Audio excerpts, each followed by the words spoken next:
भिप्रेको the आमारे कस्तो तुतिको यस्तो film नेपालले हेजी। धेरैले के बुझ्छन् भने रेखा थापालाई ठुलो पर्दामा ब्रेक गराएको चाहिँ छवि ओझाले हो भन्छन्। गलत हो। कसले ब्रेक गराएको? 100% गलत हो। रेखा छविसँग बिहे टाइपको गरी, बिहे नै त मलाई थाहा छैन होइन, बिहे टाइपको केही भयो उहाँहरूको। उहाँ दुब्ली पुड्की काली हिरोइन हुन कुनै पनि लक्षण थिएन। त्यति बेलासम्म छवि ओझा र रेखा थापा चिन्जानै थिएन? कहाँबाट हुने? तपाईँले त आज नयाँ कुरा गरिदिनु भयो। उहाँ अलिक त्यस्तो समस्यामा परेपछि एउटा साथीको नाताले तपाईँले भेट्ने, उहाँलाई यसो सरसल्लाह दिने अथवा सान्त्वना दिने तपाईँले किन गर्नु भएन छवि ओझालाई? अब बिहे नै गर्ने काम चाहिँ बन्द गरौँ, पुग्यो। अब 4वटा भइसक्यो, कति बिहे गर्ने? त्यही हो मैले भन्ने तपाईँलाई। नेपालको त मैले त्यति वेटै दिन्न होइन। यहाँ पनि त्यो मिटु मुभमेन्ट चलाउन 2-4 जनाले खोजेको थिएँ क्यारे, त्यतिकै हरायो। एक्सप्लोइटेसनमा चाहिँ I don't believe in exploitation. शोषण हुन्छ भन्ने कुरामा तपाईँलाई विश्वास छैन? त्यस्तो छैन। त्यो कसरी हुन्छ? एकतर्फी शोषण त हुँदैन नि, माया नै लाग्नु पर्यो होइन र।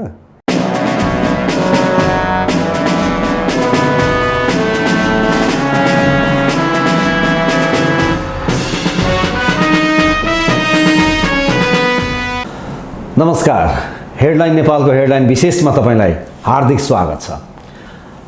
आजको हेडलाइन विशेषमा हामीले अहिले नेपाली चलचित्र क्षेत्रमा जुन खालका अवस्थाहरू देखिएका छन्, विशेष गरी कोरोना पेन्डामिक, अब चलचित्र क्षेत्र जुरुक्क उठ्न सक्छ? अब चलचित्र क्षेत्र कसरी अगाडि बढ्छ अथवा अवस्था के हो? एउटा यो प्रसङ्ग जोड्नेछौँ र सँगसँगै चलचित्रमा चाहे त्यो ठुलो पर्दा होस् चाहे त्यो सानो पर्दा होस्, काँचको स्क्रिन होस्, कलाकारहरूलाई हामीले प्राय गरिकन जुन क्यारेक्टरमा देख्छौँ, कहिलेकाहीँ हामी भन्न ठान्छौँ कि असाध्यै कति रमाइलो होला भन्न ठान्छौँ। पर्दामा त हुन सक्ला, त्यहाँभित्रका दुःख, त्यहाँभित्रका मेहनत, त्यहाँभित्रका ट्यालेन्ट, ती कुराहरू त एउटा पाटो भयो। तर कलाकारका आफ्ना व्यक्तिगत जीवनहरू पनि हुन्छन् जुन तपाईँ हाम्रो जस्तै नै हुन्छ। कलाकारहरूको जीवन, व्यक्तिगत जीवन कस्तो हुन्छ?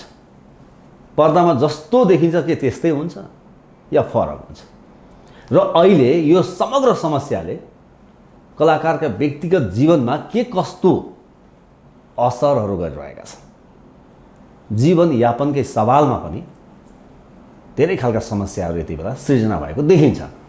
र सँगसँगै सबै क्षेत्रमा भनिन्छ कहाँ चाहिँ समस्या छैन भनेर, तर पनि यो कलाकारिता क्षेत्रमा चाहिँ अलिकति बढी फोकस हुने हो कि अलिकति ग्ल्यामरस त्यो खालको फिलिङ्सहरू तपाईँ हामीलाई आउने भएर हो कि यो सम्बन्धका विषयहरू पनि धेरै बाहिर चर्चामा आउँछ र कहिलेकाहीँ त्यही सम्बन्धकै कारणले गर्दाखेरि कहिलेकाहीँ त यो क्षेत्रबाट हात धुनुपर्ने अवस्था पनि आउन सक्छ र कहिलेकाहीँ तनावको स्थिति पनि आउन सक्छ। आखिर यस्ता खालका स्थिति किन आउँछ? आजको हेडलाइन विशेषमा हामी समग्रमा कुराकानी गर्नेछौँ। उहाँले विगत केही वर्षदेखि बनाइरहेको, निर्माण गरिरहेका चलचित्रहरू निर्माण गर्न ठक्कै बन्द गर्नुभएको छ। अभिनय त गर्नुहुन्छ तर निर्माण गर्न चाहिँ बन्द गर्नुभएको छ। आखिर बन्द किन गर्नुभयो? तर अभिनय त गरिरहनु भएको छ। आज हामी समग्र विषयमा कुराकानी गर्नेछौँ। आजका हाम्रा अतिथि हुनुहुन्छ निर्माता, निर्देशक, कलाकार। अब बाँकी कुराकानीकै क्रममा आउला नरेश पौडेल। पौडेलजी, यहाँलाई हेडलाइन विशेषमा स्वागत छ। धन्यवाद। धेरै धेरै आराम हुनुहुन्छ? अहिलेसम्मलाई, किनभने कोरोनामा यो पहिलो प्रश्न त गर्नै पर्यो। एकदम सही। अहिलेसम्मलाई भने मैले पनि थाहा छैन भोलि के हुन्छ। सबैको जस्तो स्थिति हो, मेरो पनि त्यस्तै हो। त्यस्तै नै हो। त्यस्तै के। तपाईँले ठ्याक्कै यो पछिल्लो केही वर्षदेखि चलचित्र निर्माणको क्रमलाई ठ्याक्कै रोकिदिनु भयो नि, किन?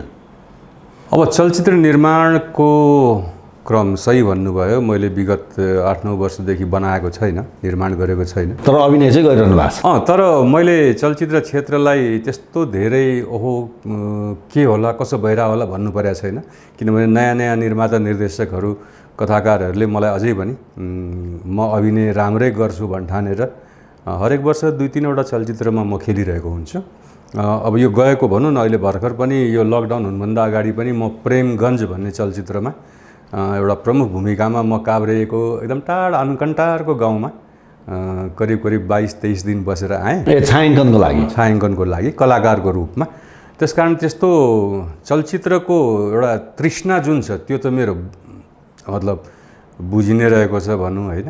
त निर्माण गर्न चाहिँ किन रोक्नुभयो भन्नुहोस् त? भइदियो भने मैले जब अन्तिम चलचित्र मैले दीपशिखा बनाएँ, जीवन लुइटेल, जीवन, अरुणिमा लम्साल हो, अरुणिमा लम्साल र निरज बराल, उहाँहरू तीनजनालाई लिएर मैले दीपशिखा बनाएँ। त्यो बेलासम्म हामी नेगेटिभको जमानामा थियौँ, नेगेटिभबाट सुट हुन्थ्यो। भनेको डिजिटल जति टेक खाए पनि निर्मातालाई घाटा हुँदैन थियो, समयका कुराहरू मात्रै हुन्थे, धेरै लाग्ने होइन। यसमा चाहिँ त्यो हो, उसमा चाहिँ जति टेक होइन कि टेक धेरै खायो भने निर्माता निर्देशक कलाकारसँग रिसाउँथे, के गर्नु, त्यो नेगेटिभको खर्च बढ्थ्यो होला नि। त्यही भएर अहिले त बढ्दैन होइन। त्यो बेलामा त रिस उठ्थ्यो फन। अनि कलाकारहरूलाई डाइरेक्टर निर्माता निर्देशकहरूसँग रिस उठ्यो भने जानी पनि धेरै टेक खाइदिने के भन्दाखेरि त अब अलिअलि खर्च होस्, रिस फेर्ने त्यस्तो पनि धेरै नै चल्थ्यो हाम्रो चलचित्र क्षेत्र। दीपशिखा चाहिँ त्यो नेगेटिभकै समयको हो। अनि त्यसपछि ठ्याक्कै नयाँ प्रविधि भित्रियो। अब मेरो लागि एकदम नौलो प्रविधि भयो होइन। त्यसकारण मैले त्यसलाई आफू अपडेट 1-2 वर्ष त गर्नुपर्छ, हेर्नु पऱ्यो कस्तो भन्दै 1-2 वर्ष होइन कि म त फेरि अर्को म चाहिँ पर्यटनसँग सम्बन्धित मान्छे हुँ। अनि पर्यटनतिर बढी म केन्द्रीकृत भएँ। सिनेमा त बनाउला नि कुनै बेलामा भन्ने खालमा गयो। कुनै जानिकन मैले सिनेमा क्षेत्र छोडेको पनि होइन।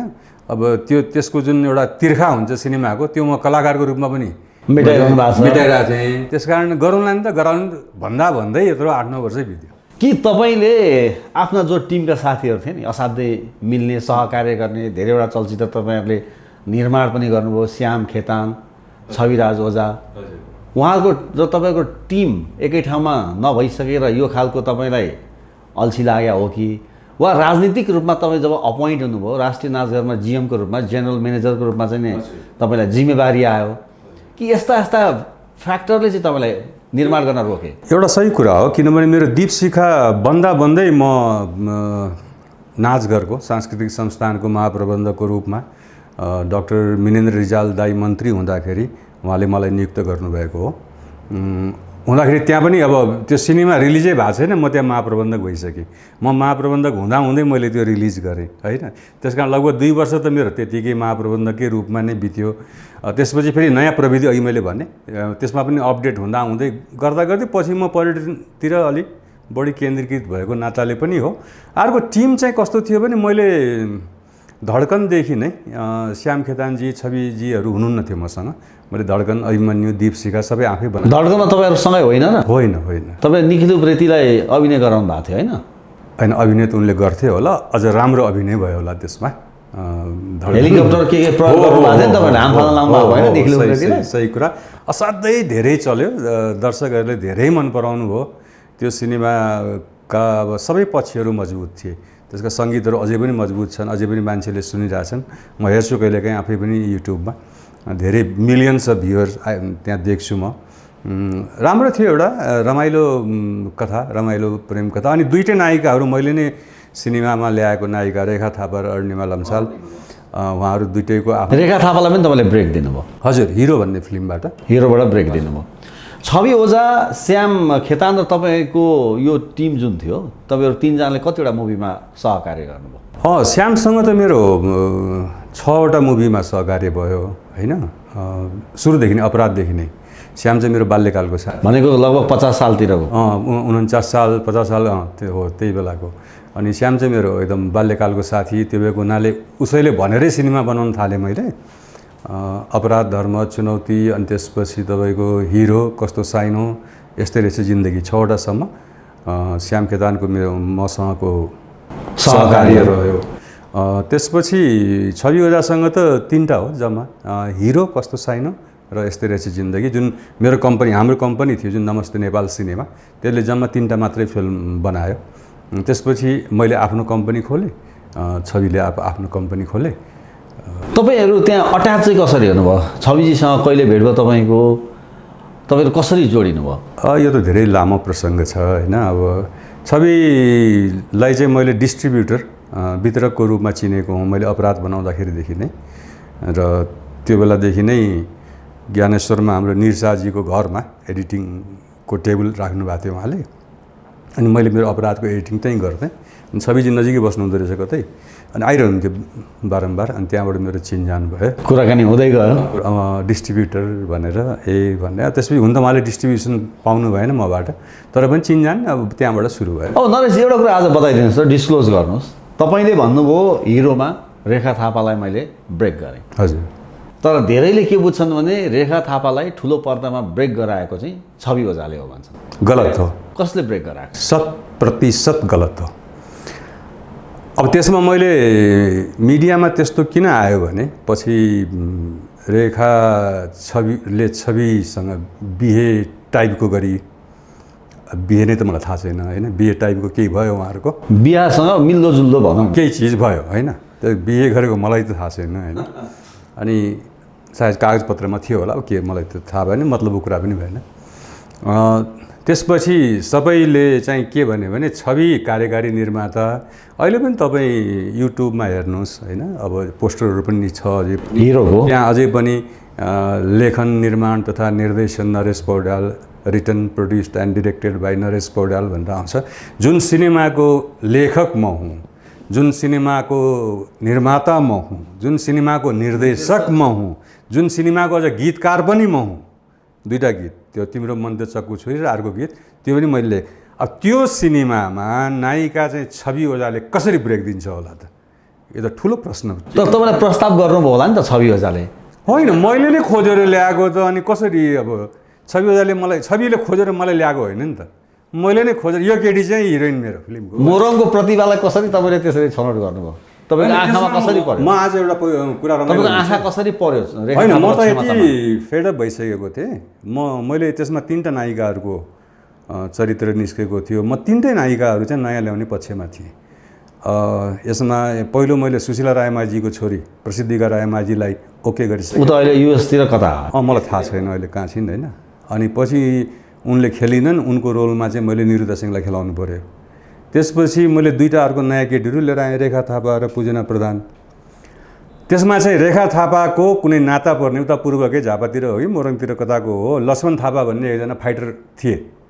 उसले चाहिँ मलाई, सर एकजना उतै हाम्रो पूर्वको मेरो त बहिनी पनि पर्ने एउटा केटी छ, हेर्नुहुन्छ कि सरले एकचोटि भनेर भने। म यति फेडअप भइसकेको थिएँ कि हुन्छ हुन्छ भोलि लिएर आएर आउँ त अफिसमा भनेको। भोलिपल्ट लिएर अफिसमा अनि हेर्दाखेरि उहाँको अब उहाँ दुब्ली पुड्की काली हिरोइन हुन कुनै पनि लक्षण थिएन। सुरुमा तपाईँले रेखा थापालाई हेर्दा कुनै पनि लक्षण थिएन, कसैले पनि लिँदैन थियो उहाँलाई होइन। अब तर मलाई उहाँको एक चिज चाहिँ मन पर्यो। मेरो अगाडि रेखा चाहिँ 1 घन्टा जति बसी होला, यो केटी म लिन्छु भन्ने भयो। मैले छविलाई भने यो केटी म लिन्छु है। त्यति बेलासम्म छवि ओझा र रेखा थापा चिन्जानै थिएन? कहाँबाट हुने? तपाईँले त आज नयाँ कुरा गरिदिनु भयो। कहाँ हुने कुरै भने सबभन्दा पहिले लक्ष्मण थापाले लिएर आएपछि अनि छवि ओझा पनि त्यहीँ हुनुहुन्थ्यो? छविले त धेरै त्यही अफिसमै थियो, तर हेर्नु त पहिले मैले हेर्नु पऱ्यो नि। सुरुमा तपाईँले हेर्नु? हेर्नै पऱ्यो नि। मै डाइरेक्टर, मै प्रड्युसर, मै राइटर, अनि मैले कसले हेर्ने होइन। अनि त्यसपछि यो केटीको चाहिँ मलाई एक चिज चाहिँ मन पर्यो। हेर्दाखेरि यो कुनै पनि एङ्गलबाट नायिका बन्न लागेको छैन। यसको आँखा चाहिँ बडा इम्प्रेसिभ। आँखाबाट तपाईँ प्रभावित हुनुभयो? एकदम। म ऊ त्यहाँ मेरो अगाडि बसुन्जेलसम्म 1.5 घन्टा उसले मेरो कोठाको सबै चिजहरू हेर्न भ्याइसकेका थिए।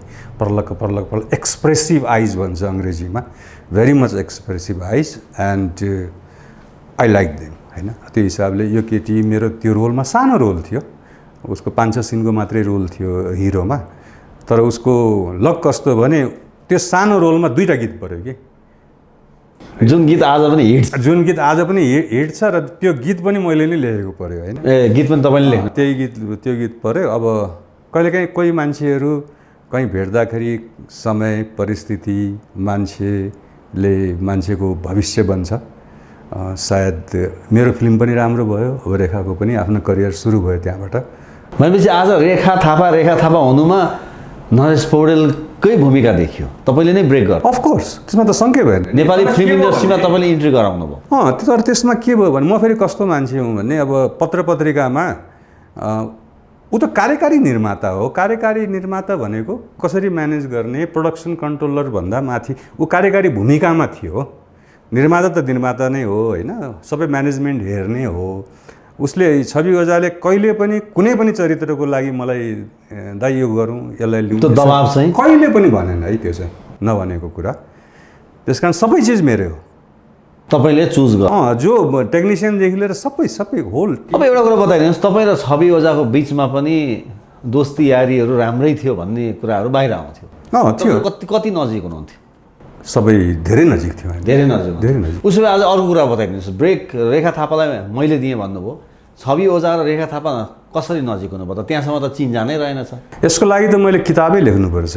एक किताबै लेख्नुपर्छ। पहिलो दिन यसो भयो, दोस्रो दिन यसो भयो भनेर, होइन? डायरीमा के लेख्नु भएको छ? डायरीमा होइन, किताब मैले कुनै दिन आफ्नो आत्मवृत्तान्त, आफ्नो आत्मकथा, मेमोयर्स लेखेँ भने मेरो हिरोको च्याप्टर अलि मोटो हुन्छ, होइन? अनि सुन्नमा आउँछ कि छवि ओझा पनि यसो मदिरा सेवन कहिलेकाहीँ गर्नुहुन्थ्यो। हजुर। नरेश पौडेल पनि मदिरा सेवन प्रेमी नै हो। हजुर। बसेर खाने पिउने पनि खुब चल्थ्यो अरे नि तपाईँहरूको बिच? होइन, त्यो बेलामा जब हामीले हिरो बनाउन सुरु गऱ्यौँ त्यो बेलामा म चाहिँ पिउँथेँ, छविले खाँदैन थियो। उहाँ चाहिँ खानुहुन्न थियो? छवि खाँदैन थियो। छविले 5-7 वर्ष खाएन, आजकल फेरि राम्रैसँग खान थालेछ भन्ने सुनेको छु मैले।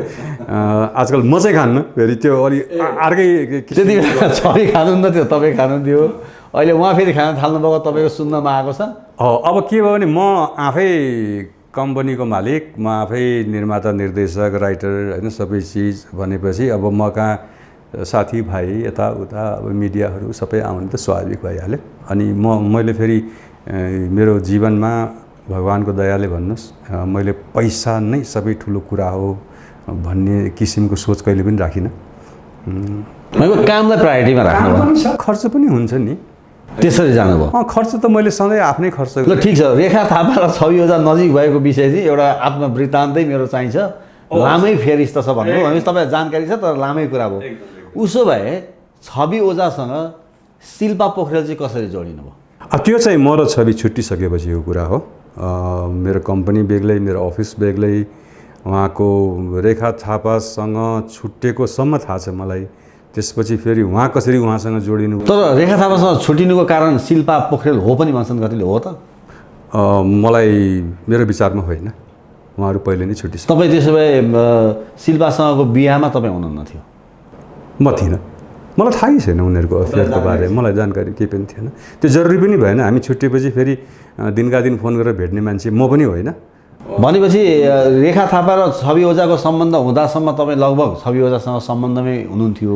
होइन, धेरै पहिले। म त अपराध फिल्मदेखि नै म छवि ओझासँग छु नि। 50 सालदेखि नै, म 50 सालदेखि आनन्दसँग, तपाईँ 60, 61, 62 सालमा धड्कन रिलिज भयो, 62, किनभने रेखा थापा त्यसमा खेलेको थिएँ, होइन? म 66, 67, 68 सालसम्मै राम्रै छ नि मेरो। तर रेखा थापा र छवि ओझा छुट्टिएपछि त कस्तो भइदियो, अब अफिस पनि बेग्लै भयो। अब रेखा पनि मेरो फिल्ममा थिएन, दीपशिखामा, त्यसमा अलिक ग्याप भयो नि त। धड्कनसम्म त रेखा थापा नै थिए, होइन? भनेपछि रेखा थापा र छवि ओझाको बिचको सम्बन्ध चाहिँ राम्रो चाहिँ तपाईँले देख्न पाउनुभयो, राम्रो सम्बन्ध चाहिँ थियो भनेको? रेखा थापा पनि खुसी, छवि ओझा पनि खुसीको अवस्था चाहिँ हो, या तपाईँको मूल्याङ्कन के हो? यो गाह्रो प्रश्न हो। यसको लागि त्यो किताब पर्खिनुपर्छ। तपाईँ बडा यो डिप्लोमेटिक होइन। अब यो चिज त मैले 5 घन्टा बोल्न सक्छु नि यहाँ। अब यो कहाँ कार्यक्रमको त्यति समय छैन। फेरि अन्तर्वार्ता मेरो हो, यहाँ छवि र रेखा मात्रै आइरहेछन्, बढी यहाँ आइरहेको छ। होइन, मैले प्रसङ्ग यसरी जोडिरहेको छु कि अब यो कलाकारहरूको जीवनमा धेरै खालका च्यालेन्जेसहरू पनि आइरहेको हुन्छन्। पर्दा पछाडिका कुराहरू, कतिपय कुराहरूमा दर्शकलाई थाहा पनि हुन्छ, फेरि रुचि पनि राख्छन् कि दर्शकले, के भयो कसो भयो, बढी चासो हुन्छ नि त। होइन, यो किताब मैले तपाईँलाई भने सञ्जीवजी, म किताब लेख्छु, यो मैले त्यत्तिकै भने म लेखनमा राम्रो छु। मैले सिनेमाका कथा पटकथाहरू लेखेको छु भनेपछि आफ्नै कथा त झन् राम्रै लेख्छु होला म, होइन? त्यस कारण यो म लेख्छु। अब 2-4 वर्षमा मैले एउटा खाका यसरी मेरो सुरु हुन्छ भन्ने भइसकेको छ। किनभने सिनेमाका अन्दरुनी आन्तरिक कुराहरू पनि त्यसमा स्पष्टिन्छ, आउँछ, त्यो आउँछ। अब यो बताइदिनुहोस् न त, उसो छवि ओझाको अहिलेको अवस्था के हो? तपाईँले अघि भन्नुभयो कि छवि ओझा अहिले फेरि पिउन थालेका छन्, मैले छोडेँ, सुनेको छु मैले, मसँग त पिया छैन। तपाईँले सुनेको छु भन्नुभयो, के सुन्नु भएको छ त? अरू उहाँ तनावमा हो? खै, उहाँको अन्तर्वार्ता हेर्दाखेरि त त्यस्तै लाग्छ, तनावमा हुनुहुन्छ जस्तो। मेरो पैसा ब्याङ्क खाता सबै रोकाइदिनु भयो शिल्पाजीले भनेर सुनिरहेको छु। अब पैसा नभएपछि मान्छे स्वतः तनावमा हुने भइहाल्यो नि। जीवन के रहेछ नरेश? एउटा पर्दाको जीवन त तपाईँहरूको एउटा करियर त त्यहाँ छँदैछ, यो जीवन के रहेछ? यो म्यानेज गर्न बहुत गाह्रो चिज हो कि? होइन, जीवन भनेको सञ्जीवजी, म बिहान उठेदेखि 5 बजे, म राति करिब 10 साढे 10 बजे सुत्छु। म सुत्दाखेरि मेरो श्रीमतीजीले भन्नुहुन्छ कि मलाई 1 मिनट पनि लाग्दैन निदाउनलाई। भन्न खोजेको आजसम्म न कसैको 1 रुपियाँ खाएको छ, न आजसम्म कसैको नराम्रो गरेको छ, न कसैलाई दुःख दिएको छु मैले, होइन, न कसैको नराम्रो चिताएको छु। भनेपछि मेरो दिमागमा ती सब कुराहरू, मलाई पश्चाताप अथवा यस्तो गर्न नहुने या ऊ यस्तो उस्तो मैले त्यसलाई दुःख दिएँ, यस्ता कुराहरू मेरो दिमागमा छँदै छैन कहिले पनि, किनभने मैले गरेकै छैन। सधैँ आफ्नै कमाएँ, आफ्नै खाएँ। मदिरा सेवन गर्दाखेरि पनि सबै मैले नै मेरै पैसाबाट खाएको। मैले एउटा डायरी राखेको छु कि कुन व्यक्तिले मलाई कुन दिन कति रुपियाँको मदिरा खुवायो। त्यो सबै त्यो डायरी छ, त्यसमा 3-4 जनाको तीन ठाउँमा नाम होला। मेरो 40 मतलब यो भनौँ 30 वर्षको दौरानको कुरा गर्दैछु। त्यसकारण अब अहिले त मैले खान पिउन छोडिहालेँ। मतलब भन्न खोजेको मैले सधैँ आफ्नै पैसाले गरेँ। मैले कसैले मलाई खुवाउला कि भनेर कुर्ने होइन। मलाई खान मन लाग्यो, मैले ए भाइ आऊ खाना रक्सी भनेर बोलाउने टाइपको मान्छे हुँ म। त्यसकारण म सुत्दाखेरि बडा आनन्दसँग सोध्छु। मलाई आजसम्म यो उमेरसम्म, उमेर कति चाहिँ नसोध्नु होला, आजको उमेरसम्म मलाई न प्रेसर, न सुगर, न केही रोग छैन। म पूर्ण रूपले स्वस्थ छु। यो सायद मेरो राम्रो कामको प्रतिफल होला। नभए मेरै साथीहरू मेरो उमेरका, मभन्दा पनि धेरै 8-10 वर्ष कम उमेरका पनि 5वटा रोग लिएर हिँडेका छन्, होइन। त्यसकारण नराम्रो चिताइनँ मैले कसैको पनि। भनेको जहिले पनि तपाईँले पोजिटिभ? म पोजिटिभ, सकारात्मक, रमाइलो गर्नेमा म अगाडि हो। रमाइलो गर्नु जाउँ, घुमौँ, खाउँ, पिउँ, यस्तो आफ्नै पैसामा इन्जोय गरौँ, आफ्नै पैसामा। That is very important. किन अरूको पैसामा त सबैले रमाइलो गर्छन्, मैले चाहिँ आफ्नै पैसामा गरेँ। मतलब त्यो हिसाबले अब त्यसको प्रतिफल चाहिँ म स्वस्थ छु भगवानको दयाले, कलाकार प्राविधिकहरूको मायाले, होइन, दर्शकहरूको मायाले म एकदम स्वस्थ तन्दुरुस्त अहिलेसम्म छु। तर नरेशजी, तपाईँ त्यति मिल्ने व्यक्ति, आज अन्तर्वार्तामा उहाँका कुराहरू पनि निकै आइरहेका छन्। तपाईँले अहिले आफै पनि भन्नुभयो, आइ नै रहेका छन्। तर उहाँ अलिक त्यस्तो समस्यामा परेपछि एउटा साथीको नाताले तपाईँले भेट्ने, उहाँलाई यसो सरसल्लाह दिने अथवा सान्त्वना दिने तपाईँले किन गर्नु भएन छवि ओझालाई? होइन, त्यसमा त कस्तो हुन्छ भने जसलाई पर्छ, तपाईँलाई दुःख पर्यो, तपाईँले भन्नु पऱ्यो नि त। म जान्ने बेर अर्काको झमेलामा म किन पर्ने जबसम्म मलाई निम्तो हुँदैन भने, होइन। किनभने म अर्काको झमेलामा पर्ने मान्छे नै होइन। फेरि मलाई त्यो अब बोलाइहाल्यो, यसो सुन्नुपर्ने त म गरिहाल्छु, होइन। तर जसले मलाई केही वास्तै गर्दैन, केही भन्दैन भने मलाई त्यसमा म पनि यो पत्र पत्रिका पढेर टेलिभिजन हेरेर थाहा पाउने, ए यसो भएछ यसको भनेर। अब त्यसमाथि कति भयो त तपाईँहरूको सम्पर्क नभएको? कति भयो? होइन, फोन भेट नभएको त भेट 5-7 महिना अगाडि भएको थियो क्यारे एकचोटि। लकडाउन पहिलोचोटि खुल्दाखेरि हो क्या, एकछिन बसेर 1-1.5 घन्टा गफसप गरेँ, त्यति मात्रै हो, नर्मल, अरू त्यस्तो छैन। होइन, अब मलाई के पऱ्यो भने त मैले तपाईँलाई भन्नु पऱ्यो नि त। त्यो खालको सल्लाह चाहियो भन्ने कुरा चाहिँ आएको छैन। अनि अब सायद यसले फेरि गाली गर्छ भनेर नआएको पनि हुनसक्छ। किन गाली गर्नु छ र तपाईँ? कतिवटा बिहा गर्नु त जिन्दगीमा भन्ने कुरा हो। बिहे चाहिँ किन गर्नु भन्ने गर्दैन। राम्रो साथीले भन्ने त त्यही हो नि, होइन। अब फेरि त्यस कारण पनि होला भन्न खोजेँ, मलाई थाहा भएन, त्यो चाहिँ उहाँको कुरा पऱ्यो। अब अर्को मैले प्रसङ्ग जोडेँ, जस्तो हामीले अघि मैले अलिकति कुरा उठाएको पनि थिएँ, जस्तो अहिले यो कोरोनाको पेन्डेमिक जुन छ, तपाईँहरू त अलिकति 50 साल 49 सालदेखिकै यो इन्डस्ट्रीमा तपाईँहरू जोडिएर आउनु भएको छ। भनिन्छ नि अहिले यस्तो वर्स्ट सिचुएसन सायदै आएको थिएन, त्यो हो अवस्था? होइन, सिनेमा क्षेत्र मात्रै होइन, विश्वमै। अनि अरू विषयमा हामी कुरा नगरौँ। अहिले हामी जुन क्षेत्रमा छौँ, संसारभरि नै यस्तो छ भने सिनेमा त झन् कस्तो छ भने तपाईँको सञ्जीवजी, मान्छेको घाँस बास कपास औषधि मूल हो, शिक्षा यताउता सबभन्दा तल्लो प्राथमिकतामा पर्ने कुरा हो मनोरञ्जन भनेको, होइन। अब यहाँ त मान्छेलाई भातै खान गाह्रो भइसक्यो, सिनेमा हेर्ने या चल्ने भन्ने कुरा त अहिले सम्भावना कम देखियो, ज्यादै नै न्यून छ, होइन। तर पनि के छ भने अलिकता खुला वातावरण र अलिकता भाइरसको हामीले अलिकता आफ्नो मतलब कन्ट्रोलमा ल्याउन सक्यौँ भने चाहिँ मान्छेलाई मनोरञ्जन पनि चाहिन्छ, त्यो त सही कुरा हो।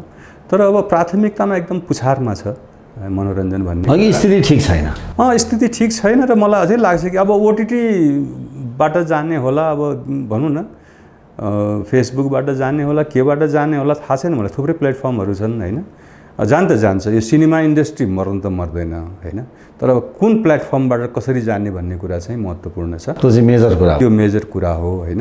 अब चल्छ त, अब सिनेमा हल नै खुलेर दर्शकहरूको त्यो हजारौँको भिड त्यस्तो आउनुलाई त अझै 3-4 वर्षै लाग्छ कि भन्ठान्छु म चाहिँ। अब तपाईँले त पुराना महानायक अहिले राजेश हमाल, अब निखिल उप्रेती पनि अघि मैले जोडेँ, त्यस्ता कलाकार, रेखा थापा जस्तो नायिकालाई तपाईँले ब्रेकै गराएको कुरा गर्नुभयो। अहिलेसम्म पनि तपाईँ अपडेट हुनुहुन्छ, किनभने अभिनय त गरि नै रहनु भएको छ। के छ अहिले चलेका, जस्तो अहिले केही नामहरू लिन्छ नि, दयाङ राई, प्रदीप खड्का, अर्को अनमोल केसी, पहिलाको र अहिलेकोमा केही डिफ्रेन्सेस छ कि उस्तै हो? के छ स्थिति तपाईँको नजरबाट, कसरी हेर्नु भएको छ? अब अहिलेको पनि सबै राम्रै छन्, तर कस्तो छ भने सुपरस्टार राजेश हमाल, निखिल उप्रेती त्यस्तो भन्ने चाहिँ अहिले म देख्दिनँ होइन। राम्रो छन्, अभिनयमा राम्रो छन्, तर कस्तो छ भने उनीहरूको जीवनमा एउटा फिल्म चल्यो होला पहिलो, त्यसपछि 20वटा फिल्म चलेका छैनन्। तर रेट त हाई छ त, बजारमा बाहिर आउँछ 40 लाख, 50 लाख, 25 लाख। होइन, दिन्छन् भने निर्माताहरूले मूर्ख भएर दिन्छन् भने उनीहरूले बुद्धिमान भएर हात थाप्छन्, त्यो त साधारण। दिने मूर्ख हो र होइन त।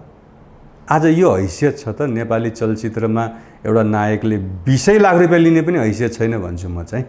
अनमोल केसीको पछिल्लो पारिश्रमिक तपाईँलाई थाहा छ नि? 75 लाख भन्ने सुने मैले होइन। अब दिन्छन् भने लिन्छ नि बिचरा, किन नलिनु?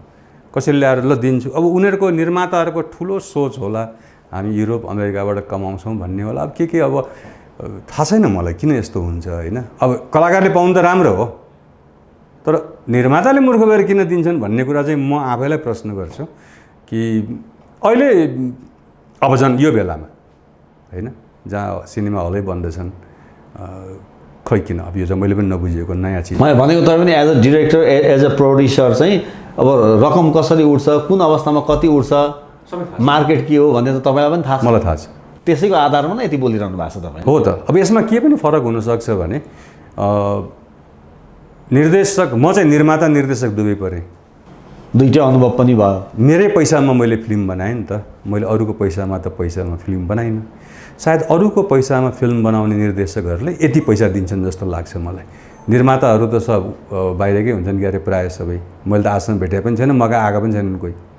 एनआरएनहरू भन्छन् नि होइन, फलाना अनमोल केसी लिनुपर्छ 1 करोड माग्छ, मैले 75 लाखमा मिलाएको कुरा भन्छन् कि 25 लाख डिस्काउन्ट भन्छन् कि थाहा छैन। त्यस्तै होला भन्ठान्छु मैले होइन। नभए त खोइ कहाँबाट त्यो 75 लाखै आउँदैन, सिनेमाको बजेट कुरै छोड्नुहोस् न। स्थिति त्यो हो, स्थिति त्यो हो, रियालिटी चाहिँ यो छ। रियालिटी यो हो। 75 दिने लाख नदिने त दिने र लिनेकै बिचको कुरा हो। अब त्यो त कलाकारको दोष छैन, मैले भनिहालेँ। कलाकारले त अब अनमोलले भोलि 1 करोड चाहियो भने खुरुक्क मैले दिन्छु भने ऊ लिन्छ नि बिचरा, त्यसमा त उसको के दोष भयो र?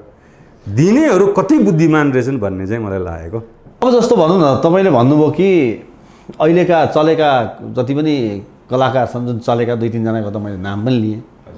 एउटा पारिश्रमिकको प्रसङ्ग जोडिएर, अर्को चाहिँ व्यस्तता पनि, किनभने अहिले मैले भनेका सायद उहाँहरूलाई अरू पनि नाम छुट्यो होलान्, उहाँहरू बिजी पनि हुनुहुन्थ्यो। अहिले कोरोनाले गर्दा अब के छ स्थिति म भन्न सक्दिनँ। के छ अब त्यो लेभलमा पुग्नको लागि उहाँहरूले के मेहनत गर्नुपर्छ? अब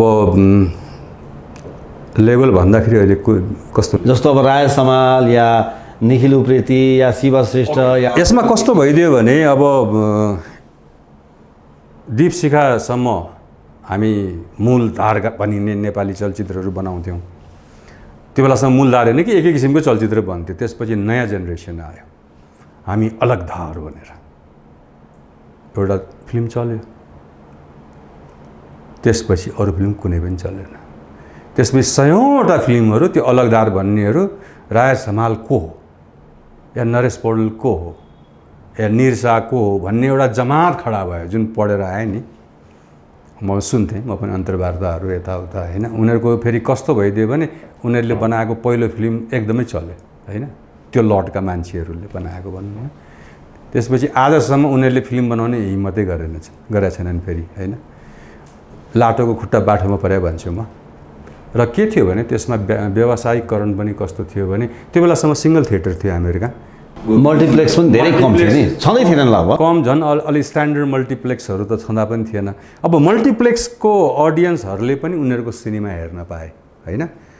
अनि मल्टिप्लेक्सको अडियन्सहरूले जुन राय समालको पुरा होल जेनेरेसन 20औं वर्ष उनीहरूले नेपाली फिल्मै हेरेको थिएन।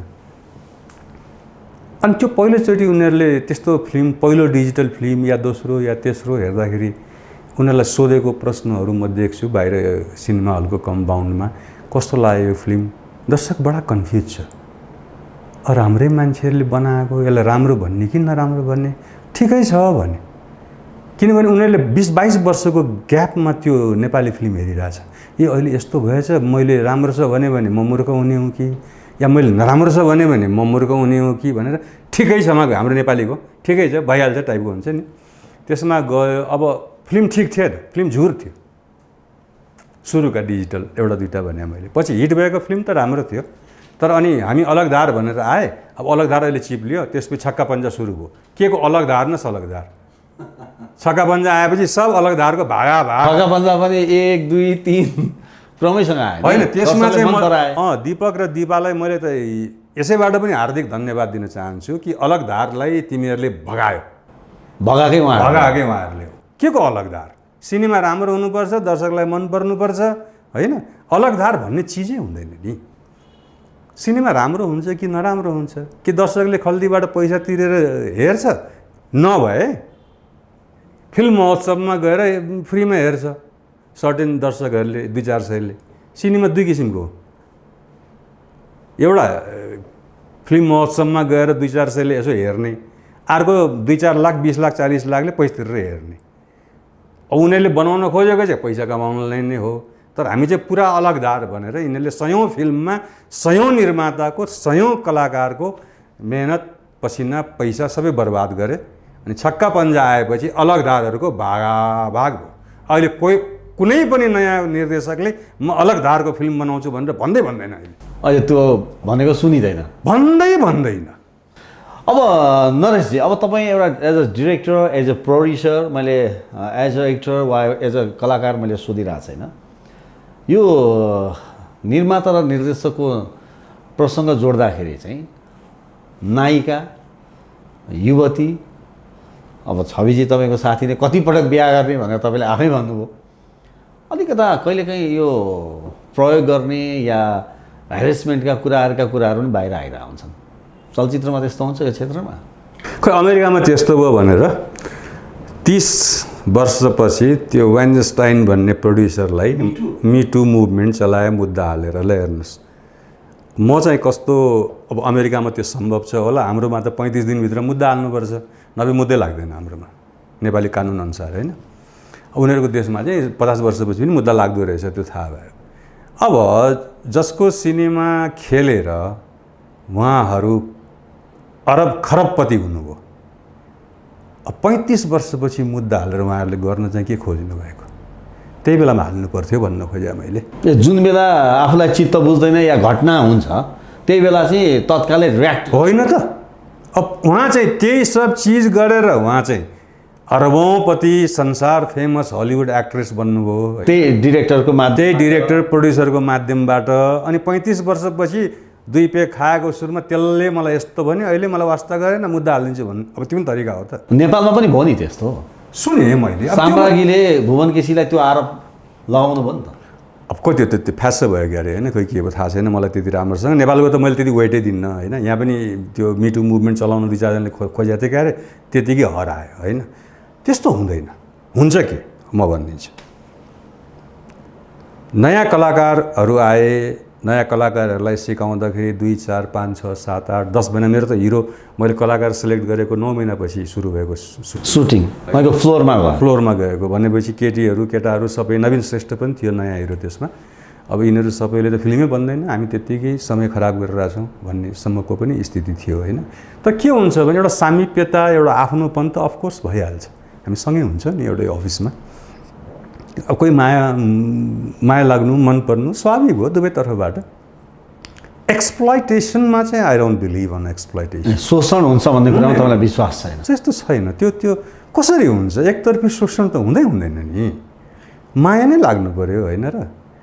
नभए त केटीले गएर मुद्दा हालिहाल्छ नि भने, कसैले रेप गर्न थाल्यो, जबरजस्ती गर्न थाल्यो, ग्रोपिङ गर्न थाल्यो भने त मुद्दा हाल्ने कानुन छ। अहिलेको मान्छेहरू मूर्ख छन् र, एउटा वकिलहरू त्यो बाटोमा हल्लिरहेको हुन्छन् काम नपाएर, एउटा मुद्दा हालिदिन्छ त के ठुलो कुरा अब होइन?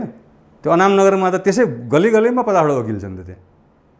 भनेको चित्त बुझ्यो तत्काल कसैले रियाक्ट गर्यो भने चाहिँ त्यसमा सत्यता हुने सम्भावना रह्यो मेरो विचारमा। यो मेरो एकदम व्यक्तिगत विचार। तर 3 वर्ष 5 वर्ष 10 वर्षपछि कसैले कुरा गर्छ त्यसबेला चाहिँ मलाई डर लाग्थ्यो भन्छ कि अब त्यो बेलामा डर लाग्ने। अहिले चाहिँ तिमीलाई के खायो भिटामिन कि तिमीलाई डर लाग्दैन? अब त्यस्तो हुन्छ कहीँ। त्यो त बिचको कुरामा कुनै घटनामा त्यो मान्छे मन परेन, अब त्यो मान्छेसँग त्यो मान्छेले अर्को नयाँ हिरोइन ल्यायो होला, अथवा के भयो होला, या त्यो मान्छेले के प्रमिस गरेको थियो उसले पुरा गरिदिएन होला। अब मलाई रिस उठ्यो भने त्यसो भन्न पाइन्छ त? म चाहिँ त्यसको खिलाफमा छु भनौँ। तत्काल रियाक्ट गर्नुपर्छ। कुनै पनि युवतीमा एक्सप्लोइटेसन हुने स्थिति, एक्सप्लोइटेसन हुनुहुन्न त्यो कुरा म क्लियर छु, म आफू पनि क्लियर छु होइन? जति पनि हाम्रो नेपाली चलचित्र उद्योगमा जति पनि हाम्रा प्रेम सम्बन्धका कुराहरू छन् सबै नै द्विपक्षीय छन्। कतिले त बिहाबारी गरेरै बस्नु भएको छ होइन? अब त्यसकारण त्यो द्विपक्षीय कुरामा एक्सप्लोइटेसन भन्ने कुरै आएन। ठिक छ नरेशजी। अब यो चलचित्र क्षेत्रमा चाहिँ विशेष गरी एउटाको अस्तित्व अर्कोलाई स्वीकार्य नहुने, प्रशंसा गर्ने बडा कन्जुस्याइ गर्ने होइन, र कहिलेकाहीँ विवाद आउने, एउटाले एउटा चिज भन्ने अर्कोले अर्को भन्ने, र एउटा हुन्छ नि सुपेरियर चाहिँ मै हुँ, म नै हो सबै कुरा भन्ने खालको यो खालको मनोविज्ञान, यो खालको साइकोलोजीले पनि काम गरेर हुन्छ अरे चलचित्र क्षेत्रमा। अस्तित्व स्वीकार नचाहने, तपाईँ एउटा as a producer director as a actor, अर्कोले होइन नरेश पौडेल यस्तो हो भन्ने तरिकाले अलि इजिली दिने, यो खालको प्रवृत्ति चाहिँ नेपाली चलचित्र क्षेत्रमा छ। अलिकति राजनीति पनि त्यहाँ जुझ्छ भित्रको चलचित्र क्षेत्रभित्रकै। यो चिजहरूको अन्त्य भएदेखि चाहिँ नेपाली चलचित्र क्षेत्र अझ मौलाउँथ्यो फस्टाउँथ्यो भन्नेहरू पनि छन् एउटा जमात। यो विषयमा तपाईँको धारणा के छ? अब के छ भने राजनीतिक दलमा ससाना वडा तहका कार्यकर्ताहरूमा त गुटबन्दी छ राजनीतिमा। सिनेमा भनेको क्रिएटिभ फिल्ड हो। मैले सोचेको कुरा नरेश पौड्यालले सोचेको भन्दा राम्रो छ भन्ने त लाग्नै पर्यो। नलागिकन त मेरो फिल्म चल्दैन भन्ने सबैलाई लाग्छ नि त। त्यस कारण यो क्रिएटिभिटीको कम्पिटिसन हो। त्योभन्दा मैले राम्रो अभिनय गर्नु पर्यो, के अभिनय गरेको त्यसले भन्नै पर्यो, नभए त आफूले कसरी इम्प्रुभ गर्ने होइन? यो क्रिएटिभ फिल्ड भएको हुनाले मैले लेखेको कथा त्यसले लेखेको भन्दा फरक छ, राम्रो छ। मैले गरेको निर्देशन म त्योभन्दा अव्वल किसिमको निर्देशन गर्छु। क्रिएटिभ फिल्ड हो नि त यो होइन? साहित्यमा पनि त्यो हुन्छ, क्रिएटिभ फिल्ड भएको हुनाले त्यसले लेखेको कथा सङ्ग्रहभन्दा मैले लेखेको राम्रो हुनुपर्छ। अफकोर्स त्यो हुन्छ क्रिएटिभ फिल्डमा। त्यो अब भनौँ न एउटा त्यो झन्डा लिएर हिँड्ने झोले कार्यकर्ताहरूमा त कम्पिटिसन छ। त्योभन्दा मैले बढी कराउनुपर्छ भन्ने होइन, त्योभन्दा बढी मैले नारा लाउनुपर्छ भन्ने। अब यो त क्रिएटिभ फिल्डमा त त्यो स्वाभाविक कुरा हो। तर एउटा सिनियर र जुनियर बिचको एउटा रेस्पेक्ट पनि त चाहिँदो होला नि। जस्तो यो कुरामा म तपाईँसँग एग्री। बलिउड या हलिउड पनि नजाउँ, यही बलिउडमा हेर्दाखेरि वास्तवमा अब त्यो त्यसै गर्नुपर्छ भन्ने धारणा चाहिँ नहुन सक्छ मेरो पनि होइन। तर एउटा सिनियर कलाकार आइसकेपछि जतिसुकै हिट भएको कलाकार किन नहोस्, उसले भारतमा त हामी खुट्टा समातेकोसम्म पनि देख्छौँ, त्यति गर्नु नपर्ला। तर एउटा रेस्पेक्ट भन्ने कुराहरू त चाहिन्छ, त्यसको अभाव कहीँ कतै त्यो चाहिँ अभाव खड्केको छ मलाई। अब म नै अहिले पनि मेरो विषयमा होइन, तर जति पनि निर्माता निर्देशकहरूको कुरा सुन्छु, कलाकारहरूलाई चाहिँ म भन्दिनँ है, कलाकार प्राविधिकहरू त्यस्तो छैनन्। निर्माता निर्देशकहरू जुन लाटोको खुट्टा बाटोमा परेर हिट भए, एउटा फिल्म हिट भएको छ कि त्यस्ताका अरू चलेका छैनन् फेरि होइन। तिनीहरूलाई चाहिँ एउटा अहम पैदा भयो। यो आजभन्दा 5-7 वर्ष अगाडिको कुरा। अहिले त उनीहरू फेरि छक्का पन्जापछि शान्त भइसकेका छन् भनिसकेको छु मैले होइन।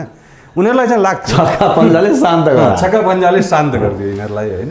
अनि अब यिनीहरूको त भागै छ, यिनीहरूलाई थाहै भएन कस्तो किसिमको सिनेमा बनाउने भनेर। छक्का पन्जा नै सुपरहिट भइदिएपछि त हाम्रो यो अलग धारवाला फर्मुला त सबै साफ 200वटा फिल्म चलेन सञ्जीवजी।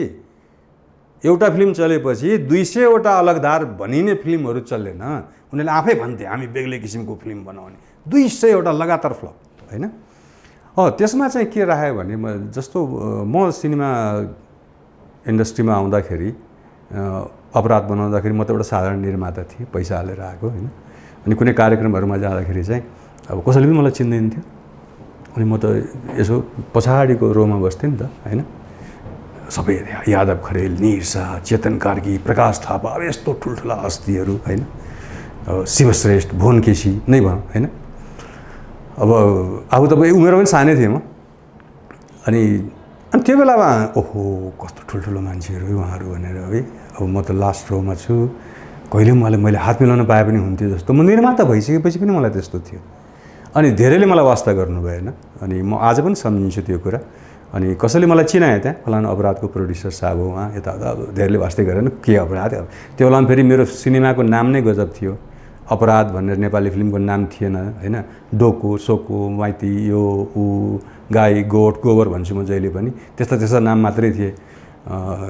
त्यसकारण मेरो अपराधै अलि अनौठो नाम भयो नेपाली फिल्मको होइन। अनि त्यसमा मलाई चाहिँ निर शाहजीले चाहिँ ओहो ल तपाईँलाई अङ्ग्रेजीमा भन्नुभयो welcome to our film fraternity Naresh बाबु भनेर हात मिलाउनु भयो। त्यो दिन मेरो जीवनको बाफ रे निर शाहले हात मिलाएको मलाई त त्यो सपना जस्तो लाग्यो नि होइन। अनि त्यो दिनदेखि आज पर्यन्त उहाँसँग मेरो अति नै राम्रो सुमधुर सम्बन्ध छ, स्टिल अहिले पनि। र उहाँले मेरो चलचित्रमा मैले खेलाउने मौका पनि पाएँ। मतलब त्यस्तो थियो, हाम्रो रेस्पेक्ट त्यस्तो थियो भन्न खोजेको। अहिले त्यो कुरा अभाव छ। अहिले चाहिँ कस्तो देखेँ भने अब निर शाहको हो, अब राय समालको के को उहाँहरूले जग बनाउनु। मैले जहिले पनि यादव खरेल, चेतन कार्की, निर शाह, प्रकाश थापा भनौँ न, उहाँहरूले नेपाली चलचित्र उद्योगको एउटा जग बसाउनु भयो कि। त्यसपछि म अब युराल लामा अथवा को अशोक शर्माहरू होइन, शम्भु प्रधान, तुलसी घिमिरे भनौँ न। अनि हामीले 2-4वटा इँटा थप्यौँ, गाह्रो लगायौँ होला होइन। अब अहिले आउनेले हामी झ्यालढोका बनाउँछौँ भन्नुपर्नेमा को तिनीहरूलाई फिल्मै बनाउन आउँदैन भन्न थाले कि। भनेको त्यो लगाएको गाह्रो पनि भत्केला भन्ने पिर भइसक्यो। भयो पनि त्यही हुँदै त्यही छ। रेस्पेक्ट नै को तिनीहरू भन्ने पो छ त यहाँ त एटिच्युड त। तर अब पर्सनल्ली म कलाकार भएर जाँदाखेरि म धेरै फिल्महरू खेलेको छु नयाँ डाइरेक्टर, प्रोड्युसर, आर्टिस्टहरूसँग। तर मलाई व्यक्तिगत तवरले गर्ने माया, स्नेह, सम्मानमा चाहिँ कुनै पनि कमी छैन। अब नरेशजी ठिक छ। अब मैले अर्को प्रश्न गरेँ, तपाईँ नायकहरूमा अलिकता कहीँ कतै अट्याचमेन्ट निखिल उप्रेतीसँग थियो तपाईँको? सबभन्दा धेरै त कारण के थियो? ऊ जतिको अनुशासित, ऊ जतिको समय तालिका अनुसार चल्ने मान्छे र ऊ जतिको दायाँ बायाँ केही पनि चाख नभएको मान्छे फिल्ममा काम गर्ने बाहेक अरू नायक मैले देखिनँ। त्यस्तो डिसिप्लिन मेरो लागि है, तपाईँकै लागि त मैले मेरो लागि। अब अरूको लागि के थियो थाहा छैन मलाई। मेरो लागि चाहिँ मलाई निखिल उप्रेती साह्रै मनपर्ने, मलाई इजी पनि लाग्थ्यो। निखिल मैले 2टा फिल्ममा लगातार काम गरेँ, धड्कन र अभिमन्यु मेरो 2टै फिल्ममा ऊ थियो। एकदम मलाई मनपर्ने, मतलब भाइ जस्तो लाग्ने हुन्छ नि, आफ्नै भाइ जस्तो ल बाबु यसो गर भनेर म भन्थेँ होइन। दाइ मिल्यो त यो भन्थ्यो अलि, मतलब त्यस्तो किसिमको कि एकदमै पारिवारिक वातावरण, घुलमिल हुने एकदम इजी मान्छे, अफिसमा पनि आइरहने, मतलब रमाइलो एकदम। मलाई निखिल उप्रेती त्यहाँ सधैँ आफ्नो त्यो खालको अनुशासन तपाईँले अरूमा पाउनु भएन? उसो भए अनुशासन होइन, अनुशासित त थिए अरूहरू पनि कि व्यवस्थापन पाउनु भएन? होइन, ऊ मतलब एउटा हिमचिम चाहिँ उसँग बढी भयो।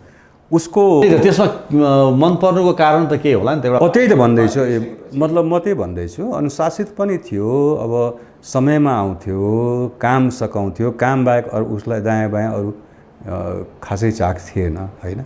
अब अरू हिरोहरूसँग थुप्रैसँग काम गरियो, अरूलाई धेरै कुरामा चाख हुने। त्यो भनेको के धेरै कुरा, कसले के लायो खायो, कोसँग अफेयर छ, को के यसो हुन्छ नि, चासो नचाहिने चासोहरू बढी। अब राय समालजी हुनुहुन्थ्यो, उहाँलाई कसैको चासै थिएन। नोभेल पढ्नुहुन्थ्यो तर समयमा उहाँ सधैँ ढिलो आउनुहुन्थ्यो। त्यही भएर मैले टाइमको पङ्क्चुअलिटी चाहिँ थिएन राय समाल, थिएन, कहिले पनि भएन त्यो। सेड्युल फेरि टाइट भएर पनि होला नि, होला। अब उहाँको पनि के थियो होला। तर 22 वर्ष उहाँले नेपाली फिल्मलाई यहाँसम्म पुऱ्याउनु भयो, त्यो त मान्नुपर्छ। मैले पनि 4-5वटा फिल्म उहाँसँग बनाएँ होइन। तर अब निखिलमा चाहिँ जे कुरा मतलब राम्रो पक्षहरू चाहिँ यी थिए, त्यस कारण निखिलसँग चाहिँ म अलि नजिक महसुस गर्छु। हुन त अहिले हाम्रो भेट नभएको 5-7 वर्ष भइसक्यो होला। अब तपाईँ, मैले नायकको कुरा गरेँ, अब नायिकाको प्रसङ्ग जोड्छु। तपाईँ गीताञ्जली सुनवार र अरुणिमा लम्सालसँग नजिक हो। तपाईँले रेखा थापालाई ब्रेक दिए पनि यी दुईजना नायिकासँग अलिक नजिक हुनुहुन्थ्यो। गीताञ्जली त अब छविको श्रीमती होइन, त्यसकारण न त्यस्तो नजिक होइन। छविसँग कहिलेकाहीँ घरमा गएर कुराकानी हुन्थ्यो, दाइ भन्थे मलाई होइन, राम्रै थिएँ, मलाई राम्रै व्यवहार गर्थे। छवि छोरा पनि पाइसकेका थिएँ त्यो बेलामा होइन, मैले चिन्दाखेरि उसलाई। त्यस्तो नजिक होइन, छविको श्रीमती भएर नजिक भन्नु। तपाईँको टिममै हुनुहुन्थ्यो उहाँ पनि? थिएन उहाँ टिममा गीताञ्जली थिएन। भनेपछि गीताञ्जली सुनवार हुँदै रेखा थापा इन्ट्री हुँदा चाहिँ तपाईँ र छविजीको गीताञ्जलीसँग अब छविको भनाइअनुसार चाहिँ गीताञ्जलीसँग उहाँको सम्बन्ध विच्छेद भइसकेको थियो भन्थे। अब अर्को कुरा फेरि कति सोध्ने, किन सोध्ने भन्ने साथीभाइमा त होइन, खालको मान्छे। मैले त सोध्दिनँ, म कसैको पनि उसले नभनिकन किन सोध्ने भन्ने मान्छे हो म। अलिक विदेशमा बसेर भएर विदेशी प्रभाव बढी छ, नचाहिने कुरा नसोध्नु, अर्काको कुरा पर्सनल कुरा किन सोध्नु भन्ने टाइपको। केही कुरा भन्न मन लाग्छ भने म सुन्छु, सल्लाह माग्यो भने म दिन्छु होइन। त्यो नचाहिने कुरामा किन टाउको दुखाइरहनु भन्ने खालको मान्छे। तपाईँ अरुणिमा लम्सालसँग पनि नजिक हुनुहुन्थ्यो? अरुणिमासँग पनि, रेखासँग पनि नजिक थियो नि म। अहिले पनि छु रेखासँग नजिक म। अहिले पनि स्टिल छु नि। अरुणिमाजीको चाहिँ के कुराले प्रभावित गराएको थियो तपाईँलाई? अरुणिमा चाहिँ एकदमै एक्टिङ भनेपछि त्यो चाहिँ कस्तो भने सिनेमा, उसको क्रिएटिभ मान्छे हो त्यो। उसको चाहिँ के अरे सिनेमाको अभिनय मात्रै होइन, उसलाई सिनेमाको कथावस्तुहरू पनि दिमागमा घुमिरहने केटी थियो है। अनि उसको सोच, यस्तो सिन बनाऊ, यस्तो डायलग भन्ने पनि उसको क्रिएटिभ पार्ट, फिल्म मेकिङमा क्रिएटिभ मान्छे हो। त्यस कारण पनि बढी अब ल के गर्ने भन्छ भनेर भनिन्थ्यो, यसो गर्नु सर भन्थे। अब त्यही त हो नि, त्यो चाहिँ अलिक क्लोज हुने भइहाल्यो। अरुणिमाजी विदेश गएपछि अलिकता सम्बन्धमा दूरी आयो? होइन, त्यो सम्बन्धमा त मैले अब दीपशिखा बनाइसकेपछि त्यसै फिल्म पनि बनाइनँ। त्यस सम्बन्ध त त्यतिकै हाम्रो सिनेमामा कस्तो हुन्छ भने बनाउन्जेलसम्म हो सम्बन्ध। अब म अस्ति त्यो प्रेमगञ्जको सुटिङ गरेँ, सबै आर्टिस्टहरू मेरो आफ्नै जस्तो लाग्थ्यो त्यहाँ 22-25 दिन बस्दाखेरि। त्यहाँबाट फर्केर आसम्म कसैको अनुहारै देखाएको छैन। त्यसपछि भेटघाट केही छैन। भोलि एकैचोटि डबिङमा त एक्लै बोलाउँछन्, गएर डबिङ गऱ्यो आफ्नो चरित्र होइन, बोल्यो। एकैचोटि प्रिमियरमा फेरि कहिले हुने हो, ओहो सर ओ फलाना ल ल एकदम फेरि बिचको 1 वर्ष बिर्सिन्छौँ कि। त्यस कारण त्यो बाहिरबाट हेर्दाखेरि दर्शकहरूलाई, पब्लिकहरूलाई लाग्छ कि यिनीहरू सधैँ भेट्लान्, यो चलिरहन्छ त्यस्तो। अब एउटा कुरा बताइदिनुहोस्, तपाईँ लामो ग्याप भयो, अब अलिकति हाइपोथेटिकल पनि हुन सक्ला या नहुन पनि सक्ला। तपाईँले आजको दिनमा मुभी बनाउनु पर्यो भने हजुर अब दुई प्रकारले कलाकार सेलेक्सन हुन्छ। एउटा स्टोरीमा को सिन कुन छ, कसलाई म्याचिङ गर्छ, एउटा त्यो त्यसलाई हेरिन्छ होला सायद डिरेक्टरले हेर्ने। अर्को चाहिँ ती कलाकारलाई सोचेर पनि कतिपय कहानीहरू लेखिन्छ, यो चाहिँ फलानालाई म्याच हुन्छ त यसको लागि यसरी कहानी लेखिन्छ। आजको दिनमा अब तपाईँले चलचित्रमा डिरेक्सन गर्नु पर्यो या निर्माण गर्नु पर्यो भने तपाईँको चोइसमा पर्ने नायक नायिका या कलाकारहरू को हुन सक्छ, को आँखामा परेको छ? तपाईँले ठिक भन्नुभयो। राय समालको पालीमा राय समाललाई सुहाउने रोलै लेखिन्थ्यो, किनभने 20-22 वर्ष उहाँ मात्रै चल्नुभयो होइन। त्यसपछि चाहिँ मैले राय समाललाई छोड्ने बित्तिकै म निखिल उप्रेतीतिर आएँ, धड्कन बनाएँ, मान्छे हाँस्थे, निखिल उप्रेतीले लिएर लभ स्टोरी बनायो भनेर। ऊ हामफाल्ने सामफाल्ने अगडम बडम टाइपको हेलिकप्टरबाट हामफाल्ने होइन, त्यही भएर मैले त्यो बाध्य भएर हेलिकप्टरबाट हामफाल्न लाउनु पऱ्यो। बाध्यता हो त्यो। तपाईँ मान्छेले फेरि नहेर्ला निखिल उप्रेतीको फिल्म भन्ने भयो कि। मैले त लभ स्टोरी बनाएको, तपाईँले आज पनि त्यो फिल्म हेर्नुभयो भने हेलिकप्टरबाट हामफाल्ने नराखे भए पनि हुन्थ्यो कि जस्तो लाग्छ मलाई पनि अझै है। त्यो सिनको खासै आवश्यक तर फेरि त्यो जुन साउन्ड इफेक्ट आउँछ नि, डड डड डड डड गरेर निखिल उप्रेती आउँदाखेरि ओहो होइन राखे ठिकै गरे भन्ने पनि जस्तो पनि हुन्छ कि। मतलब मेरो विचारमा अहिले त्यसले पनि अब मेरो बिजनेस त धेरै गरायो होला, तर कथामा त्यो जरुरी थिएन कि।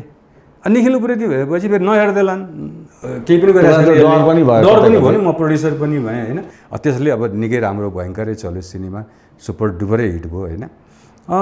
अब अहिले चाहिँ कस्तो लाग्छ मलाई भने अहिले मैले सिनेमा बनाउनु पऱ्यो भने पटकथा नै हो मेरो सबभन्दा महत्त्वपूर्ण।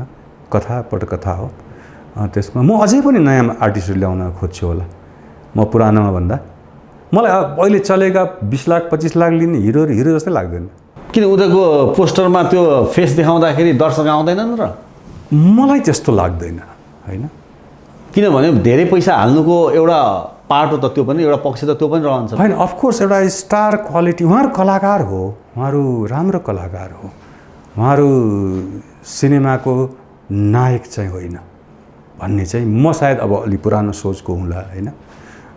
तर कस्तो भने स्क्रिनमा, सिनेमा हलको स्क्रिनमा ढाक्क जसको उपस्थितिले श्रृङ्ग गराउँछ नि जिउ मन, त्यो खुबी उहाँहरूसँग छैन। त्यसकारण अमिताभ बच्चन, राजेश हमाल या निखिल उप्रेती या अक्षय कुमार, जो भन्नुहोस् न, जो पर्दामा आउने बित्तिकै मान्छे रोमाञ्चित हुन्छ नि, त्यो हाम्रो यहाँको 18-20 लाखे भनिने, थाहा छैन कति लिन्छन्, बाहिर सुने चाहिँ त्यस्तो छु मैले। 18-20 लाखेहरू उहाँहरू राम्रो कलाकार हो। उहाँहरूलाई मेरो फिल्ममा भए म कलाकार राम्रो चरित्रमा चाहिँ खेलाउँछु उहाँहरूलाई।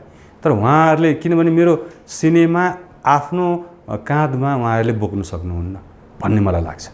तपाईँलाई अहिले पनि विश्वास छैन? अहिलेको जेनेरेसनको पोस्टरमा फेस देखाएपछि मलाई विश्वास, दर्शकको भिड लाग्छ? मलाई होइन, दर्शकलाई नै विश्वास छैन नि। त्यसको रिजल्टले नै देखिरहेछ नि। उहाँहरूको पनि एउटा दुईवटा फिल्म चलेको छ भने उहाँहरूले 100वटा फिल्म खेलिसक्नुभयो। अनि कसरी उहाँहरूलाई दर्शकले मन परायो अथवा फिल्म मन परायो भन्ने त अनमोल केसी, प्रदीप खड्काहरू जस्ताको फेसमा पनि दर्शक आउँछन् भन्ने एउटा कुरा तपाईँको यो उसमा मेरो के भनाइ छ भने, जसको फेसमा दर्शक आउँछन् नि तिनलाई अभिनय गराउनु पर्यो निर्देशकले। थाहा छ मलाई पनि, मैले अनमोलसँग त होइन, उसँग त काम पनि गरेको छु मैले, प्रदीपसँग। प्रदीप खड्का रोज भन्ने फिल्ममा म उसको फादरै बनेर खेलेको छु। राम्रो गर्छ उसले, ऊ चाहिँ स्टार मेटेरियल हो। अनमोल पनि हो। अनमोललाई 5 महिनाको हुँदाखेरि सबभन्दा पहिलो ब्रेक दिने म हो।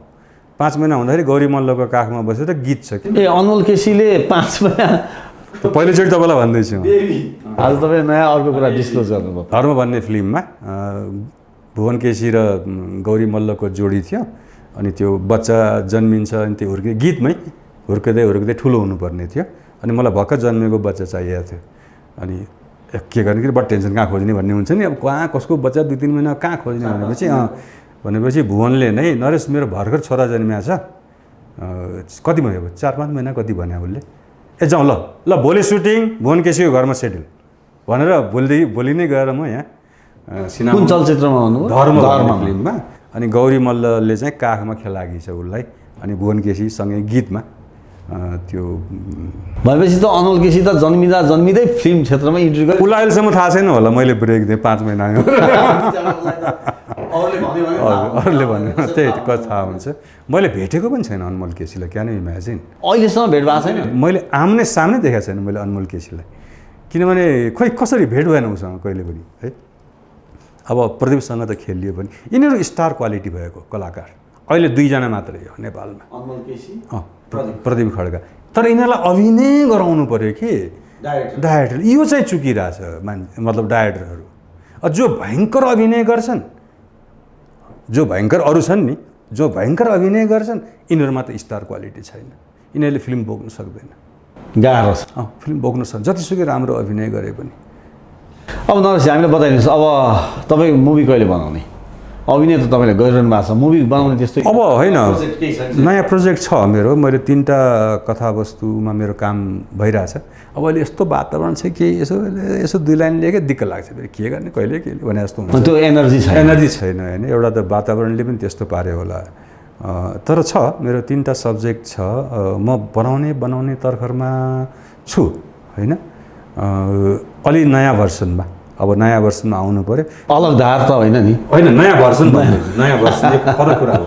मेरो पुरानै चिजलाई अब मैले नयाँ भर्सन, न्यू भर्सन मतलब रिलोडेड भन्छ, रिलोडेड, धड्कन रिलोडेड अब होइन, त्यस्तो किसिमको, या अपराध रिलोडेड भन्ने टाइपकोमा। सिक्वेल पनि होइन, सिक्वेल होइन, मतलब नाम त्यही हुनसक्छ मेरो होइन। अब धड्कन रिलोडेड पनि हुनसक्छ होइन, कि धड्कन 2 नै लेख्नुपर्छ भन्ने त भएन। त्यो किसिमको मेरो सोच छ। त्यसमा अलिकति अब अपडेटेड भर्सन आउँछ, अफकोर्स आउँछ चाँडै। तपाईँले धेरै चलचित्रमा अभिनय पनि गर्नुभएको छ, कहीँ त्यस्तो सम्झना योग्य यो डायलग चाहिँ मैले गजब बोलेँ आफैलाई हुन्छ नि, दर्शकको एउटा पाटो त छँदैछ, तर कहिले काहीँ आफ्नो कामबाट आफैलाई सेटिस्फ्याक्सन हुन्छ, सन्तुष्टि मिल्छ क्या, त्यस्तो केही छ? मलाई चाहिँ मेरो सक्कल थापाजीको चलचित्र जङ्गेमा मेरो जुन चरित्र छ त्यो चरित्र चाहिँ मलाई मनपर्छ। राजा साहबको वीरगन्जको मेन माफिया डन जस्तो त्यो चरित्र चाहिँ मैले वास्तवमा त्यति गहन अध्ययन केही पनि नगरिकन भाइहरूको फिल्म हो दाइ खेलिदिनु न भनेर ल ठिकै छ खेलिदिउँ भनेर, त्यो मलाई थाहा पनि थिएन वीरगन्ज नपुगुन्जेलसम्म सेटमा पुगेर थाहा पाएँ कि मेरो चरित्र यस्तो रहेछ भनेर होइन। त्यो जङ्गेमा हाम्रो सुरज सिंह ठकुरी नायक अनि रिचा शर्माजी हुनुहुन्छ होइन। गीत पनि एउटा हिट भएको थियो क्यारे होइन। अनि त्यसमा मेरो चरित्र चाहिँ मलाई मन परेको, मैले हलमा हेर्दाखेरि ओहो यतिसम्म गर्दो रहेछु मलाई आफै पनि म यस्तो गर्छु जस्तो लागेको थियो। डायलग याद छ? डायलग त अहिले याद छैन मलाई। भनेको त्यो तराई मधेसकै इस्यु थियो। यहाँको कानुन पनि मै हुँ, अदालत पनि मै हुँ, यहाँ जे चाहन्छु त्यही हुन्छ, यस्तो यस्तो केही थियो। भनेको इस्यु उतैको थियो, विषय मधेसकै थियो, हाम्रो मधेसकै। तपाईँ सप्तरी हो? तपाईँको मेरो मामाघर सप्तरी। तपाईँको मामाघर? तपाईँको गृह जिल्ला कहाँ? ललितपुर। भनेपछि के कहीँ न कहीँ कतैबाट तपाईँको तराईसँग पनि कहीँ अट्याचमेन्ट? होइन, त्यो त म हुर्केकै नेपालगञ्जमा नि, बाँकेमा। मेरो पुरा बाल्यकाल बाँकेमा। पूर्वबाट पश्चिम पुग्नु भयो? मेरो मामाघर चाहिँ अब सप्तरी भयो होइन। छिन्नमस्ता भगवती हुनुहुन्छ, त्यहीँनिर हो मेरो मामाघर, त्यो एरिया नै सबै। अनि त्यसपछि पिताजीको सरुवा भयो कामको सिलसिलामा नेपालगञ्जमा बाँकेमा। अनि मेरो पुरा बाल्यकाल स्कुल जीवन सबै बाँकेमा बितेको। अनि त्यसपछि कलेज पढ्न काठमाडौँ आएँ म, पिताजी अरू ठाउँमा सरुवा भयो होइन। आउँदाखेरि त कहाँ नेपाली नै बोल्न आउँदैन थियो नि राम्रोसँग, मतलब कस्तो त्यो एकदम मधेसी टोनमा, फेरि नेपालगञ्जको टोन चाहिँ अब नसुनिरहेको मान्छेको लागि अलिक कस्तो नमिठो टाइपको हुन्छ क्या। अब त्यो मिक्स के अवधि हिन्दी नेपाली सब मिक्स, कहाँ जात बे काकर त यस्तो टाइपको। अनि त्यो नेपाली पनि शुद्धसँग बोल्न आउँदैन थियो मलाई। मैले धेरै मेहनत गरेँ, अहिले म सकभर नेपाली शुद्ध बोलौँ भन्ने। तपाईँ इटालियन भाषा पनि बोल्नुहुन्छ? इटालियन बोल्छु म, धेरै राम्रो नेपाली। कति वर्ष बस्नु भएको थियो इटालीमा? म त्यस्तै 4.5 वर्ष जति बसेँ होला। 4.5 वर्ष बस्नुभयो, त्यो भाषा पनि तपाईँलाई राम्रैसँग आउँछ? नेपाली जस्तै बोल्छु त म। भर्रै बोल्नुहुन्छ? भर्रै। त्यो चाहिँ अनि बरु अङ्ग्रेजी, अब गाउँमा त्यहाँ मधेसमा पढेको अङ्ग्रेजी चाहिँ धेरै गाह्रो भयो सिक्नलाई होइन। यहाँ आउँदाखेरि सुरुमा साइन्स पढियो अमृत साइन्स कलेजमा, अनि फिजिक्स पनि पढ्ने भनेको र सर र गुरु आउनुभयो प्रोफेसर साहब, Newton's first law of motion टक्कलेको भर्र अङ्ग्रेजीमा, एक त फिजिक्स त्यसमाथि अङ्ग्रेजीमा भनेपछि त गाह्रो भयो नि त हामीलाई त। हाम्रो नेपाली चलचित्रलाई माया गर्नुहोस्, हाम्रो नेपाली चलचित्रलाई माया गर्नुहोस् भनेर अब यहाँ कतिजना दर्शकले इटालियन भाषा बुझ्नुहुन्छ मलाई थाहा छैन, भन्नु पऱ्यो भने इटालियन भाषामा के भन्छ? Vi prego di amare tutti questi film nepalesi che abbiamo messo tanta fatica, tanta energia e anche soldi per fare questo film nepalese. Vi prego, grazie. यो भनेको के भन्नु? अल्लाह? यो भनेको अल्लाह अब उनीहरूको त्यो फर्मेसन त्यस्तो छ। I pray to you that you should love these Nepali films in which we have put our energy, soul and money also. भनेपछि तपाईँ डरै भन्नुभयो? मैले त्यो ठ्याक्क तपाईँले भन्नु फटाफट दिमागमा त्यही आयो मेरो होइन। ठिक छ, अब मलाई अघि तपाईँले भन्नुभयो कि कसैले कुनै पनि समस्यामा नभनिकन आफै भन्ने कुरा पनि आउँदैन जान्ने भएर। हजुर। तर पनि यति हुँदाहुँदै यदि अहिले हामीलाई छवि ओझाले हेर्नु भएको छ भने एज अ फ्रेन्ड के भन्न चाहनुहुन्छ उहाँलाई? अब बिहे नै गर्ने काम चाहिँ बन्द गरौँ, पुग्यो। अब 4वटा भइसक्यो, कति बिहे गर्ने, त्यही हो मैले भन्ने तपाईँलाई। फाइनली ठिक छ, भनेपछि आज तपाईँसँग कुरा गरेर बडा मजा आयो मलाई। धन्यवाद धन्यवाद। त्यो समयका कुरा अहिलेका कुराहरू र एकदम तपाईँले फ्रेङ्कली स्पिकिङ मेरो साइडबाट मैले नलुकाइ भन्दाखेरि तपाईँले एकदमै ओपनली कुराकानी गरिदिनु भयो हेडलाइन विशेषको स्टुडियोमा। र फिल्मको बारेमा पनि अब त्यो रिलोडेड आउन सक्छ या कुनै पार्ट 2 नै भनेर आउनुपर्छ भन्ने छैन, तर पनि आउन सक्छ नयाँ भन्दा पनि त्यही चिज, नयाँ version, updated version, new version आउन सक्छ भन्ने कुरा। हैन, म्युजिक रिलोडेड हुन सक्छ भने मुभी किन हुँदैन, फिल्म किन नहुन सक्ने भन्ने चाहिँ मेरो कन्सेप्ट त्यो पनि छ हैन। अब त्यसमा भनौँ न अब 4 जना मैले नयाँ केटाकेटी राखेको थिएँ धड्कनमा, अहिले पनि 4 जना नयाँ खोजेर राख्छु कि, तर कथावस्तु बेग्लै तरिकाले आउने भयो। ओके, तपाईँको यो नयाँ सोच को लागि बेस्ट अफ लक, अग्रिम शुभकामना। हाम्रो स्टुडियोमा आइदिनु भयो, हामीसँग कुराकानी गरिदिनु भयो, धेरै धेरै धन्यवाद छ। सञ्जीवजी, यहाँलाई पनि धेरै धेरै धन्यवाद र तपाईँको यो पुरा स्टुडियोमा जति पनि हाम्रो प्राविधिकहरू हुनुहुन्छ उहाँहरूलाई पनि धन्यवाद। तपाईँहरूको पनि यो अफिस कार्यालय फलोस् फुलोस्, मेरो शुभकामना छ। नमस्कार।